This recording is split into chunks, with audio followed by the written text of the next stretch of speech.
नमस्कार साथियों, हमारे YouTube channel RN career point पर आपका स्वागत अभिनंदन है।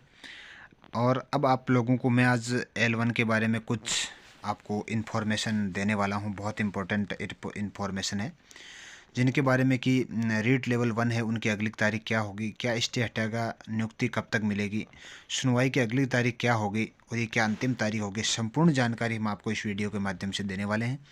हमारे वीडियो पर अगर आप लोग या हमारे चैनल पर अगर आप नए हैं तो चैनल को सब्सक्राइब ज़रूर कीजिएगा और अन्य जो आपके भाई बहन हैं, जो आपके साथी हैं, उन तक भी इस वीडियो को पहुंचाने का प्रयास करें ताकि प्रत्येक बालक, प्रत्येक बालिका, प्रत्येक अभ्यर्थी इस वीडियो को देख करके और ये मन में आश्वस्त हो जाए कि अगली सुनवाई की तारीख क्या है, नियुक्ति मिलेगी तो कब तक मिलेगी, या कोर्ट कब तक जो स्टे को हटवा सकता है, यानी कि हटा सकता है। और L2 के बारे में भी आपको जानकारी इस चैनल के माध्यम से आपको मिलती रहती है।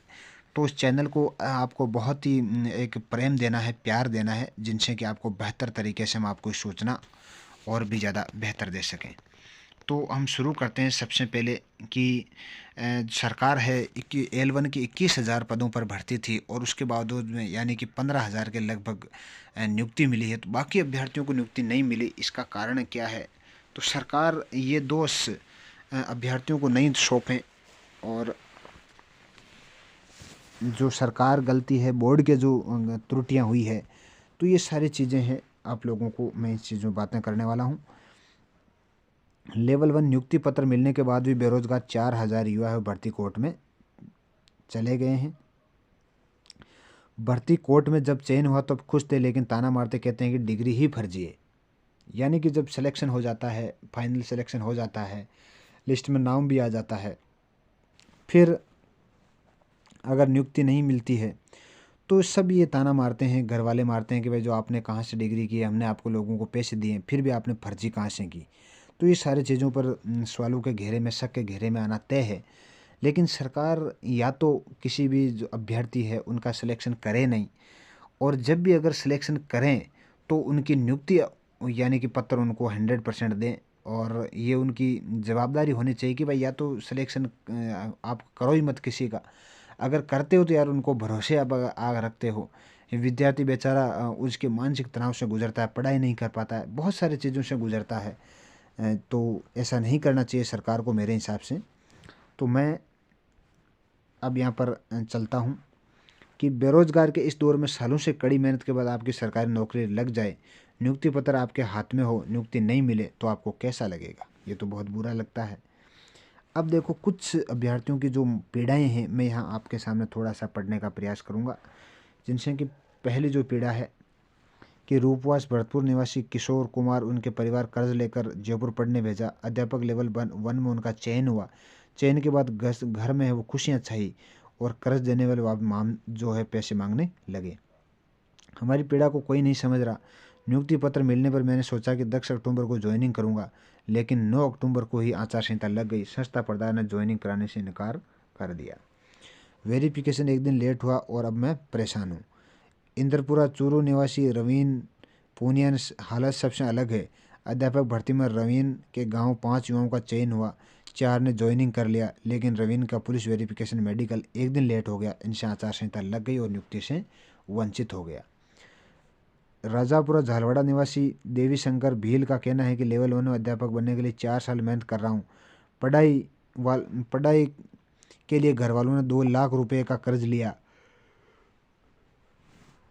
2021 में भर्ती 7 नंबर से रह गया। मैंने मेहनत की और ईश्वर के आशीर्वाद 2022 में भर्ती में चयन हो गया, लेकिन नियुक्ति नहीं मिलने से मेरी मेहनत का पानी फिरता नजर आ रहा है। समझ में नहीं आता कि घर वालों पर क्या जवाब दूं और कर्जा कैसे उतारूं। तो ये बहुत सारी पीड़ाएं हैं बच्चों के सामने। भर्ती प्रक्रिया की कुछ आपको एक नज़र में देखना है कि भर्ती प्रक्रिया क्या है। कि भर्ती का नाम अध्यापक लेवल 1 था। पदों की संख्या 21,000 थी। आवेदन 21 दिसंबर से 19 जनवरी तक भरे गए थे। परीक्षा 25 फरवरी 2023 को हुई थी। प्रारंभिक परिणाम 26 मई 2023 को हुआ था। अंतिम परिणाम 19,521 पदों पर जारी हुआ और नियुक्ति के आदेश 26 सितंबर से 8 अक्टूबर तक अलग अलग चरणों में हुए। आचार संहिता लग गई 9 अक्टूबर को और नियुक्ति लगभग 15,486 अभ्यर्थियों की हो चुकी है। आचार संहिता के कारण 3,931 अभ्यर्थियों की नियुक्ति अभी भी अटकी हुई है। इसके अलावा ये मामला हो सकता है कि उपाय यानी आचार संहिता हटने से 30 नवंबर तक विवादित सवालों को लेकर चल रहे कोर्ट में इस भर्ती को यथास्थिति आदेश दिए गए। इस कारण आचार संहिता हटने के बावजूद भी नियुक्ति नहीं मिली है। तो ये सारी चीज़ें हैं कि जो भी बालक है वो मानसिक पीड़ा से गुजरता है। तो यहाँ पर मैंने कुछ बताने का प्रयास किया है। आगे है कि माननीय उच्च न्यायालय लेवल प्रथम में लगी याचिका को लेकर सरकार डबल यानी कि डिवीज़न बेंच में अपना केस दायर करवा चुकी है। सरकार डिवीज़न बेंच में जा चुकी है क्योंकि ये अभ्यर्थियों को नियुक्ति देना ही नहीं चाहती। ये सरकारी रद्दी है, ये नियुक्ति देना ही नहीं चाहती है। ये सोचती है कि बेरोज़गारी मरे। ये तो सब राजनेता क्या करते हैं, सिर्फ अपनी रोटियां सेकते हैं, अपने घर भरने में रहते हैं, बेरोज़गारों का कोई उनको लेना देना नहीं है। तो इसके जवाब में आज अधिवक्ता आनंद जी शर्मा मिलकर डिवीज़न बेंच में अभ्यर्थियों की तरफ से कैविएट दायर करवाने के लिए चर्चा की है ताकि बगैर अभ्यर्थियों का पक्ष सुने डिवीज़न बेंच कोई भी फैसला है वो सरकार के पक्ष में ना सुनाए। कैविएट के लिए किसी प्रकार का कोई शुल्क या फीस अभ्यर्थी से नहीं लिया जाएगा। इस संबंध में अधिवक्ता आनंद जी शर्मा ने सहमति जताई है। अभ्यर्थियों की तरफ से निःशुल्क कैविएट अधिवक्ता आनंद जी शर्मा की तरफ से डिवीज़न बेंच में दायर की जाएगी। आनंद जी शर्मा है बहुत ही बढ़िया वकील है जिनके माध्यम से ये सारी चीज़ें इन्फॉर्मेशन हमें मिलती है और अभ्यर्थियों के पक्ष में लगातार ये लड़ते रहते हैं। और मुझे विश्वास है कि यानी कि 99% है वो सभी अभ्यर्थियों के पक्ष में फैसला आएगा। भले ही समय लग जाए लेकिन फैसला अभ्यर्थियों के पक्ष में ही आना है। तो ये मुझे ज़रूर उम्मीदें हैं। और आगे मैं बताने वाला हूँ कि लेवल 1 प्रथम की विवादित प्रश्नों को लेकर सुनवाई जैसे चल रही है और भी सुनवाई के लिए अगली तारीख क्या है ये बहुत ज़्यादा इंपॉर्टेंट क्वेश्चन है। और इनके बाद में क्या आगे सुनवाई होगी ये भी बहुत ज़्यादा इंपॉर्टेंट क्वेश्चन है। तो इन पर मैं जवाब में जल्दी आने वाला हूँ। तो आप चैनल को बहुत ही ज़्यादा से ज़्यादा फैलाइए ताकि प्रत्येक बालक इस चीज़ को समझ सके, प्रत्येक बालक इस चीज़ का लाभ उठा सके और अपने जो मानसिक जो तनाव है उनको कम कर सके। आगे है कि 19 फरवरी को माननीय जज समीरजीत जैन की बेंच में कोर्ट नंबर 12 में आइटम नंबर 789 से होगी। 19 फरवरी को यानी कि मैं आज वीडियो बना तो कल ये 100% कल ये सुनवाई होने वाली है। और सुनवाई के बाद में क्या होगा ये भी आपको वीडियो हम बनाएंगे। तो आप इस वीडियो को भी ज़्यादा से ज़्यादा शेयर कीजिएगा। आइटम नंबर 789 पर होगी। आशा है कि सभी अभ्यर्थियों को न्याय मिलेगा। लंबे समय से अभ्यर्थी इस केस में लेकर परेशान है। तो सभी जो केस को लेकर परेशान है तो अब मैं ये चाहता हूँ कि जो अगर मान लिया कि 19 फरवरी का अंतिम अगर निर्णय होता है तो सरकार लगभग क्या करेगी कि बोर्ड है वो सरकार से आदेश लेकर के और लगभग जनवरी के पहले तक यानी कि कुछ जो भी प्रोविजनल लिस्ट है वो आने लग जाएगी। और प्रोविजनल लिस्ट आने के बाद में 15 फरवरी में लोकसभा के चुनाव है।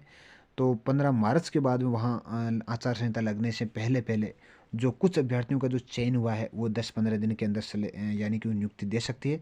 और उसके बाद में जो भी खाली पद रहते हैं उनमें कट ऑफ कम करके और वहाँ पर लिस्ट आने की संभावना है। तो ये कुछ आंकड़े हमने आप लोगों को बताए हैं जिनसे कि आप लोगों को बहुत ज़्यादा फ़ायदा होगा। और कल जो 19 जनवरी को क्या होगा इसके ऊपर हमारी नज़र लगातार बनी रहेगी। और इस नज़र के बाद में हम एक वीडियो पर आगे और चर्चा करेंगे कि कल की सुनवाई में क्या क्या होने वाला है। इस चीज़ पर हम संपूर्ण विश्लेषण आप लोगों को बताएंगे। तो चैनल को आप बहुत ज़्यादा बेहतर तरीके से फैलाइए, ज़्यादा से ज़्यादा प्यार दीजिए ताकि चैनल का नाम हो, हमारा नाम हो और आप लोगों का भी क्या भला हो। तो ज़्यादा से ज़्यादा चैनल को शेयर कीजिएगा। तो आज के लिए इतना ही। जय हिंद, जय भारत।